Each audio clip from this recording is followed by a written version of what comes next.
السلام عليكم ورحمة الله وبركاته. اليوم راح نكمل درس النواة المرن. راح نستنتج طبيعة الحركة في هذا الدرس. طبعا استنتاج طبيعة الحركة هذا سؤال دورة 2013 2016 2019. طبعا لاستنتاج طبيعة الحركة راح ننطلق من العلاقة اللي وصلنا لها بالدرس الماضي، واللي هي قوة الإرجاع F تساوي ناقص KX وتساوي M في A، العلاقة الأساسية في التحريك الانسحابي. ناخذ ناقص KX تساوي M في A ونرتبها بهذا الشكل، نخلي التسارع طرف وننقل الM على الطرف الثاني، فتصبح العلاقة A تساوي ناقص K على M في X.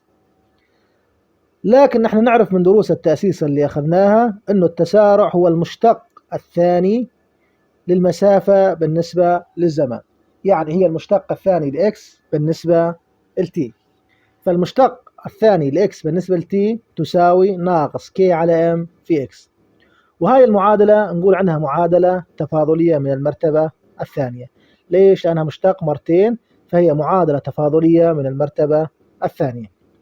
طيب إذا بدنا نحل هذه المعادلة رح ناخذ الحل بشكل مباشر، فنقول هي معادلة تفاضلية من المرتبة الثانية تقبل حلا جيبيا من الشكل. تمام؟ لازم العبارة هاي نلفظها بشكل كامل أو نكتبها بورقة الامتحان، وهي معادلة تفاضلية من المرتبة الثانية تقبل حلا جيبيا من الشكل. طيب شلون شكل الحل الجيبي؟ بهذا الشكل. x تساوي، احنا هنا معادلة بدنا نطلع قيمة x تساوي x ماكس، يعني x العظمى، في كوساين، نفتح قوس، هاي كلها زاوية الكوساين، أوميجا صفر تي زائد فاي. تمام؟ فالحل هو x تساوي x ماكس كوساين أوميجا صفر تي زائد فاي. تمام؟ طبعا راح نتعرف على هذه الثوابت وعلى هذه الرموز كلا على حدة. طيب في البداية راح نتأكد من هذا الحل، نشوف راح نشتق هذا التابع مرتين بالنسبة للزمن. فالمشتق الأول تي، قلنا الإكس ماكس ننزلها إكس ماكس، ومشتق كوساين أوميجا صفر تي زائد فاي راح نشتق ما داخل الأقواس أو ما داخل النسبة في مشتق النسبة.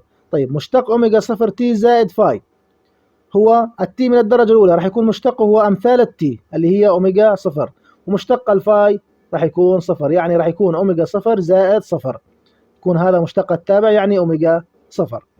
فمشتق ما داخل القوس هو أوميجا صفر، نزلنا الأوميجا صفر، عندي الإكس ماكس نزلتها ونزلت الأوميجا صفر من داخل القوس.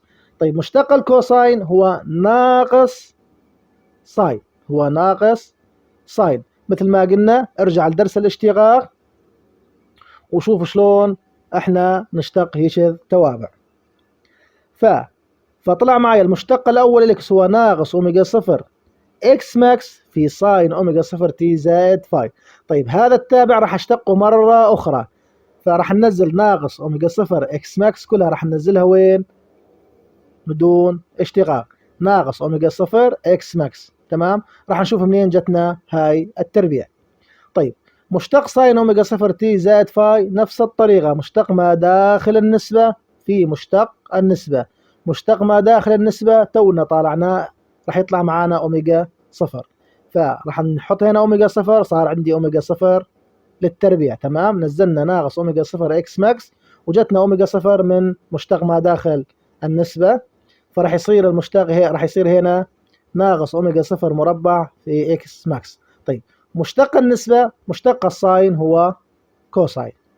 تمام؟ وصلنا إلى هذه النقطة. لكن إكس ماكس كوساين أوميجا صفر تي زائد فاي، إكس ماكس كوساين أوميجا صفر تي زائد فاي هو إكس، فراح نشيل إكس ماكس كوساين أوميجا صفر تي زائد فاي ونبدلها بإكس اللي هو المطال، فصار عندي المعادلة ثلاث. لاحظ أن المعادلة هاي تشبه المعادلة هاي تماما، معناها هذا التابع هو حل لهذه المعادلة. ولكن بقي عندنا شغلة بسيطة نتأكد منها ونقبل هذا الحل بشكل كامل، انه اوميجا صفر مربع تساوي كي على ام. كلام هذا منطقي. اوميجا صفر مربع طبعا بالمطابقة بين العلاقة 1 والعلاقة 3 راح يطلع معنا اوميجا صفر مربع تساوي كي على ام. اوميجا صفر مربع هو مقدار موجب دائما. ليش موجب؟ لانه تربيع. فهل يا ترى الكي على ام مقدار زاد موجب دائما؟ طيب نجذر العلاقة أو نجذر الطرفين، راح يصير أوميجا صفر تساوي تحت الجذر كي على ام. تمام. ونقول هذا الكي على ام هي أكبر من الصفر. ليش؟ لأنه الكي ثابت الصلابة دائما قيم موجبة، ياخذ دائما قيم موجبة، والكتلة زاد دائما تاخذ قيم موجبة. فمعناها هذا محقق. ليش؟ لأنه الكي والام مقدارين موجبان. تمام. انه اوميجا صفر للتربيع تساوي كي على ام، فهذا محقق. ليش؟ لانه الكي دائما قيمها موجبة والام دائما قيمها موجبة، ثابت الصلابة ياخذ قيم موجبة بشكل دائم، وكتلة الجسم تاخذ قيم موجبة بشكل دائم. فمعناته المقدار هذا كله موجب الكي على ام، والاوميجا صفر للتربيع بالحالة التربيع هو مقدار موجب. فطبيعة حركة النواة المرن حركة جيبية. ليش؟ لأنه الحل بيه نسبة مثلثية، حل جيبي. هذا حركة جيبية انسحابية. شنو طبيعة حركة النواة المرن؟ حركة جيبية انسحابية. أو طيب إذا قلنا غير الكلام هذا، إذا قلنا هزازة توافقية بسيطة، زاد الكلام مقبول.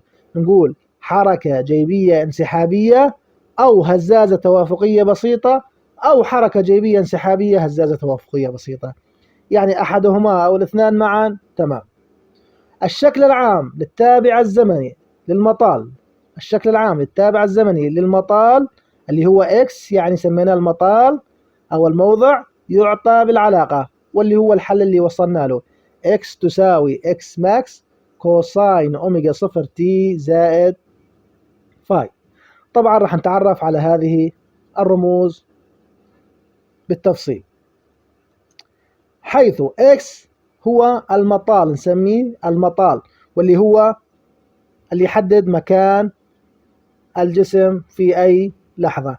يعني مثلا في الثانية الأولى جسمين، في الثانية الثانية، الثالثة، الرابعة، الخامسة، العاشرة، يرد يرجع. فهنا هو موضع الجسم في اللحظة تي. فنلاحظ أنه الإكس هي متغير، الإكس متغير يتغير حسب الزمن. في كل ثانية الإكس إلها قيمة، فنسميه المطال أو موضع الجسم في اللحظة تي. يعني كل ما تأخذ تي قيمة يطلع إكس له قيمة، ويقدر بوحدة المتر. أما إكس ماكس نسميها سعة الحركة. شو نسميها؟ سعة الحركة. يعني هذه الحركة، حركة النواة من أسفل نقطة إلى أعلى نقطة، تمام، راح تكون بها 2 إكس ماكس. يعني من مكان التوازن للأعلى، المسافة أكبر مسافة تأخذها الكرة أو الجسم راح نسميها إكس ماكس، يعني إكس العظمى. تمام. إما بالطرف السالب ونسميها ناقص إكس ماكس، أو تكون بالطرف الموجب وتكون زائد إكس ماكس. يعني راح تاخذ قيمة عظمى بالجهة السالبة، وقيمة عظمى بالجهة الموجبة، وتقدر بوحدة المتر. أوميجا صفر وهو النبض الخاص للحركة، ويقدر بوحدة راديان في ثانية ناقص واحد. ونلاحظ أنه الأوميجا صفر من واحدتها هي عبارة عن سرعة زاوية، راديان في ثانية ناقص واحد، هي عبارة عن سرعة زاوية. طبعا بس راح نمثل حركة النواة المرن بالحركة الدائرية المنتظمة، راح نشوف الأوميجا صفر وين تكون موجودة. تمام. وأوميجا صفر تي زائد فاي اللي هن ضمن القوس اللي هي كوساين أوميجا صفر تي زائد فاي، هذه عبارة عن زاوية، عبارة عن زاوية. تمام. فنسميها طور الحركة. شو نسميها؟ طور الحركة في اللحظة تي. كل ما تي تاخذ قيمة، تمام، نعوض التي بالمعطيات اللي موجودة بالمعادلة، راح تطلع معاي زاوية تقدر بيش؟ بالراديان. ناخذ كوساين هذه الزاوية ونضربه بالاكس ماكس، يطلع معاي قيمة الاكس وين تكون الاكس موجودة. تمام. فنسمي الاوميجا صفر تي زائد فاي طور الحركة، طور الحركة في اللحظة تي، ويقدر بالراديان. قلنا اوميجا صفر تي زائد فاي هي زاوية فتقدر بالراديان. تمام. فاي هي الطور الابتدائي في اللحظة تي تساوي الصفر ويقدر بالراديان. طبعا مثل ما نلاحظ انه الفاي هي عبارة عن زاوية، راح نسميها الطور الابتدائي في اللحظة تي تساوي الصفر.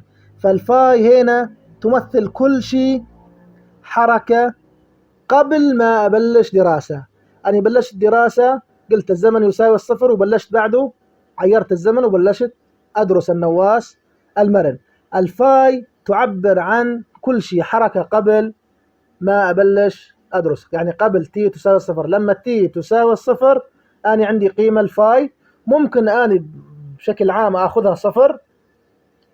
تمام. ممكن أخذها صفر أو ممكن تكون الفاي موجودة إلها قيمة، مثل ما نلاحظ أنها تقاس بالراديان، حيث فاي أوميجا صفر إكس ماكس سميها ثوابت الحركة، ثوابت الحركة للنواة المرن. أما التي فهو الزمن متغير. تمام. والإكس هو الموضع متغير بالنسبة للزمن. استنتاج علاقة الدور الخاص للنواة المرن. احنا وصلنا العلاقة تساوي أوميجا صفر تساوي تحت الجذر كي على ام. هذه طالعناها لما تأكدنا من الحل وشفنا انه كي وام موجبان. تمام. ولكن انا عندي قانون السرعة الزاوية. السرعة الزاوية تساوي 2 بي على تي اللي هو الدور. ناخذ العلاقة هاي ونسويها للنواة المرن. فأوميجا صفر يعني النبض الخاص يساوي 2 بي على الدور الخاص. تمام. الصفر هنا شنو يعني؟ يعني خاص. خاص بشنو؟ خاص للنواة المرن. تمام. فأوميجا صفر تساوي 2 بي على تي صفر. نساوي العلاقتين مع بعض، هاي أوميجا صفر وهاي أوميجا صفر، معناها 2 بي على تي صفر تساوي تحت الجذر كي على ام. تمام. نرتب العلاقة هاي بحيث نطالع تي صفر لحالها بطرف، اما ننقل التي صفر على الطرف الثاني وننقل جذر الكي على ام على الطرف الثاني فيصير جذر الام على كي. تمام. وظل عندنا 2 بي بالبسط، او نقلب النسبتين فصير تي صفر على 2 بي تساوي تحت الجذر ام على كي، وننقل 2 بي من المقام على الطرف الثاني فتصبح تي صفر تساوي 2 بي تحت الجذر ام على كي. تمام. ترتيب العلاقات تصبح تي صفر تساوي 2 بي تحت الجذر ام على كي، وهي علاقة الدور الخاص للنواة المرن. تمام. وهذه العلاقة راح نحفظها بطريقة سهلة جدا. نقول الدور الخاص للنواة المرن 2 بمكة، 2 بمكة رايحين على الحج. تمام. ف2 بي ام على كي، 2 بي تحت الجذر ام على كي. فاحنا مشان ما نخربط ام على كي ولا كي على ام بكره بالامتحان، فنقول 2 بمكة يعني الام فوق والكي تحت، 2 بي تحت الجذر ام على كي. تمام. طيب من العلاقة هاي نلاحظ عدة ملاحظات. أول ملاحظة أنه الدور الخاص للنواة المرن يتناسب طردا مع الجذر التربيعي المن للكتلة. الكتلة صايرة بالبسط. تمام. وتحت الجذر، فنقول الدور الخاص يتناسب طردا، اللي بالوسط راح نسميه طردا، أما اللي بالمقام راح نسميه عكسا. فنقول الدور الخاص للنواة المرن يتناسب طردا مع الجذر التربيعي للكتلة. تمام. والدور الخاص يتناسب عكسا مع الجذر التربيعي لثابت صلابة النابض. تمام.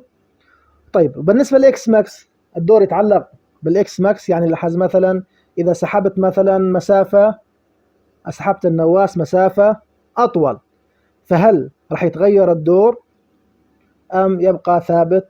فنلاحظ أنه بالعلاقة هاي ما عندي إكس ماكس، معناته الإكس ماكس مو موجود بالعلاقة، معناته الدور الخاص لا يتعلق بالإكس ماكس أو هي سعة الحركة. قلنا نستنتج من علاقة الدور الخاص أنه لا يتعلق بسعة الاهتزاز إكس ماكس. ليش؟ لأنها مي موجودة بالعلاقة، يعني ليش ما تتغير إكس ماكس التي صفر ما يتغير، ما له علاقة. تمام. ويتناسب طردا مع الجذر التربيعي لكتلة الجسم المهتز. ليش؟ لأنها بالبسط طردا.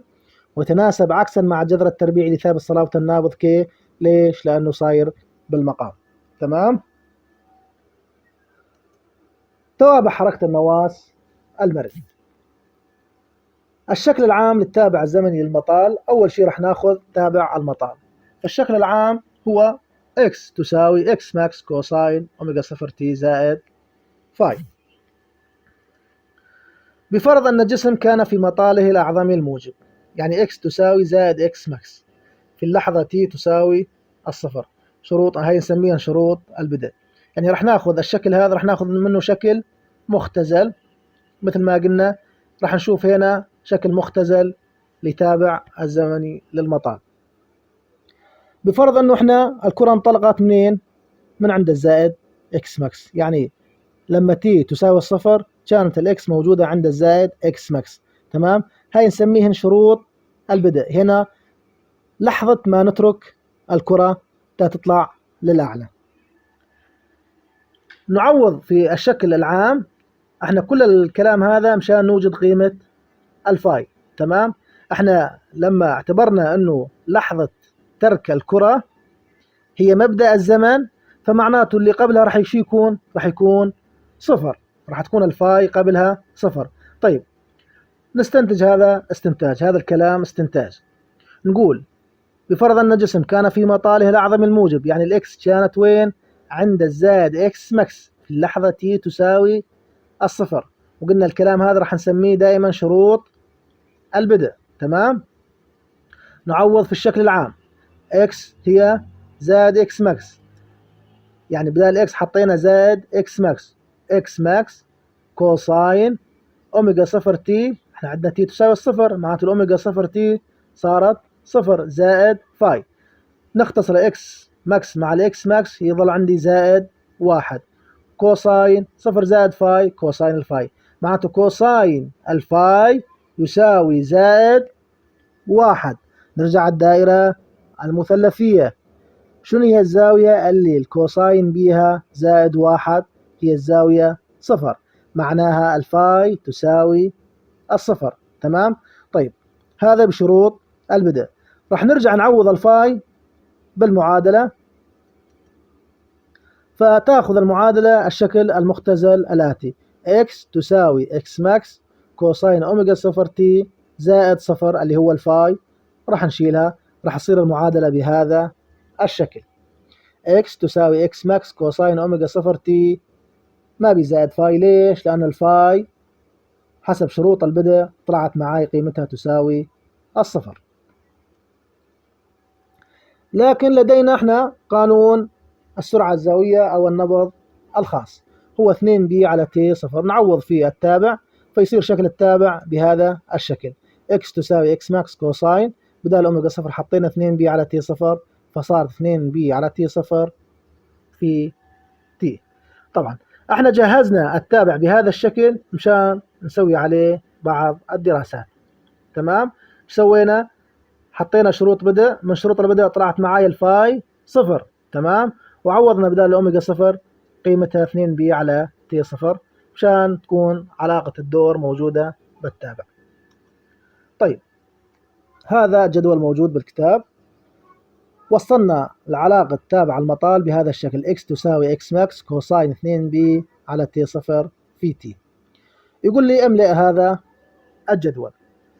الجدول هذا راح نملئه، راح نعوض قيم تي ونشوف شو يطلع معانا قيم x. عند الصفر تي تساوي الصفر راح يكون الحد هذا كله القوس كله صفر. تي صفر في 2 بي على تي صفر راح يكون الحد هذا كله صفر. كوساين الصفر ايش قد؟ راح يكون كوساين الصفر احنا نعرفه من الدائرة المثلثية، من درس الدائرة المثلثية. كوساين الصفر هو صفر صاير باليمين معناته زائد، والزاوية على محورها راح تكون قيمتها واحد، فراح يكون كوساين الصفر هو زائد واحد. تمام. وللاطلاع أكثر وللتقوية بالنسب المثلثية والدائرة المثلثية عندنا درس اسمه درس الدائرة المثلثية نشرح فيه كل هذه المعلومات. فيطلع معي النسبة هي كوساين 2 بي تي صفر في تي كلها يطلع معي قيمتها زائد 1. فمعناته الإكس تساوي زائد إكس ماكس، زائد 1 في إكس ماكس راح يطلع معي زائد إكس ماكس. تمام بهذا الشكل. فلما تي تساوي الصفر في بداية الحركة وين راح تكون الكرة موجودة؟ عند الزائد إكس ماكس. وهذا احنا بالأساس حطينا شروط البدء بهذا الشكل. تمام. طيب عند التي صفر على 4 شنو يعني الكلام؟ تي صفر على 4 يعني ربع دورة. تي صفر هو الدور. تمام.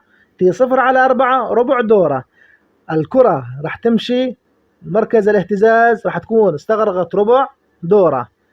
للطرف المناظر ربع ثانية صارت نص دورة. لما ترجع 3/4 الدورة. لما ترجع للمكان اللي انطلقت منه تكون سوت دورة كاملة ذهابا وإيابا. فالتي صفر على 4 راح يكون وين اللي راح تكون الكرة؟ راح تكون الكرة وصلت عند الصفر. تمام. راح نشوف لما تي تساوي تي صفر على 4 الكرة وين راح تكون وصلت عند مركز الاهتزاز وراح يكون الاكس قيمته ايش قد؟ صفر. طيب تعالوا نعوضها هنا بالتابع هنا نحسبها بشكل رياضي. نعوض بدال التي هي تي صفر على 4. تي صفر مع تي صفر تروح 2 مع 4 بيها 2 بالمقام راح تصير الزاوية هاي بي على 2. كوساين البي على 2 ايش قد؟ كوساين البي على 2 من الدائرة المثلثية صفر. ليش؟ البي على 2 من محور الساين واحنا بدنا الكوساين فمعناته راح تكون الإجابة صفر.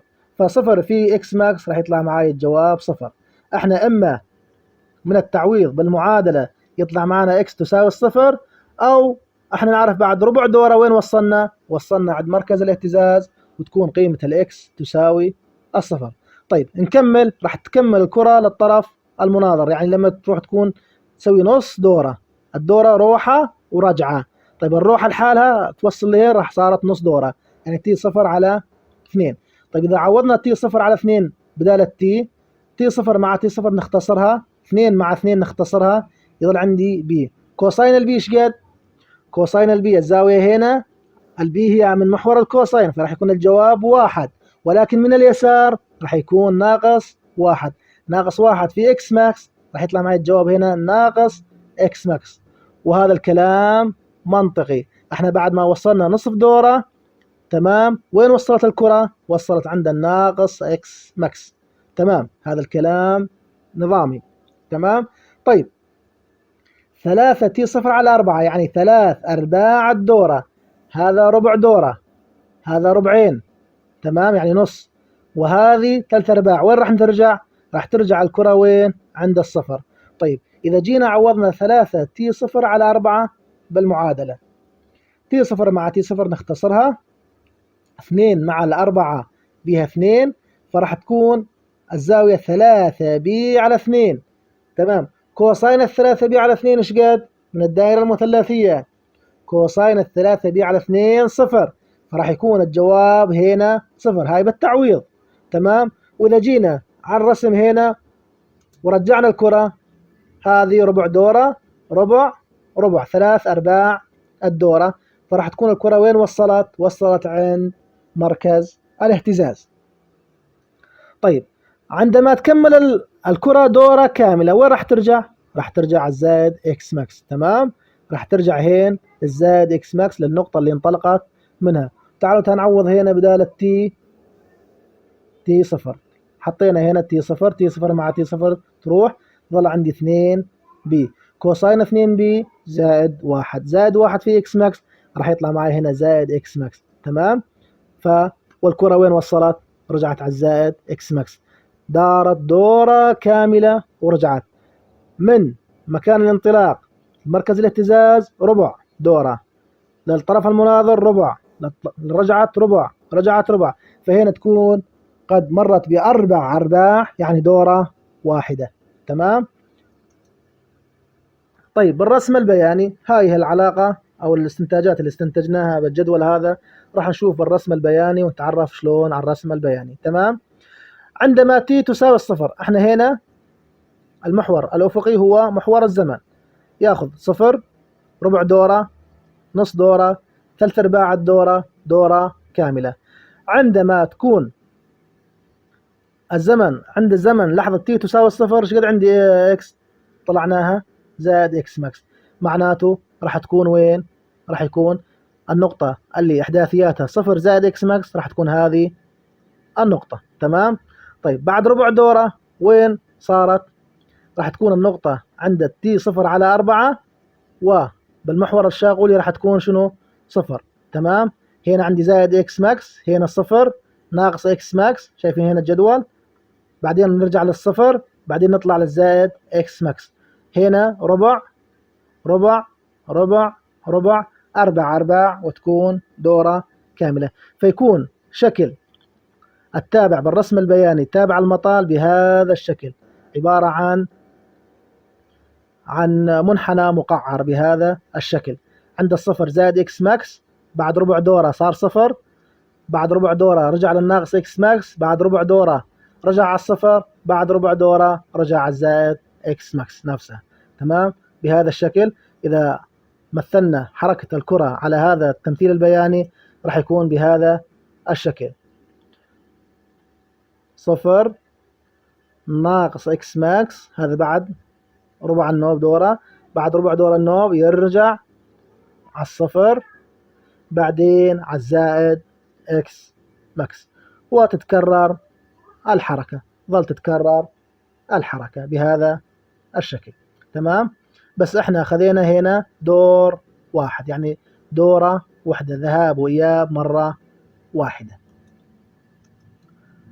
فنقول هنا نستنتج انه المطال اعظمي وين؟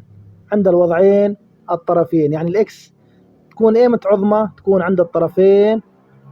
تمام. او الوضعين الطرفيين، وسميناها اكس ماكس، اكس عظمى يعني. تمام. بهذا الشكل. وتكون معدومة في مركز الاهتزاز. ليش؟ لانه احنا هنا فرضنا مركز الاهتزاز هو الصفر، فراح تكون معدومة. نهاية الدرس. شكرا لكم على المتابعة، لا تنسونا من الدعاء ودعمنا بلايك واشتراك وتفعيل زر الجرس لكي لا يفوتكم أي دروس جديدة.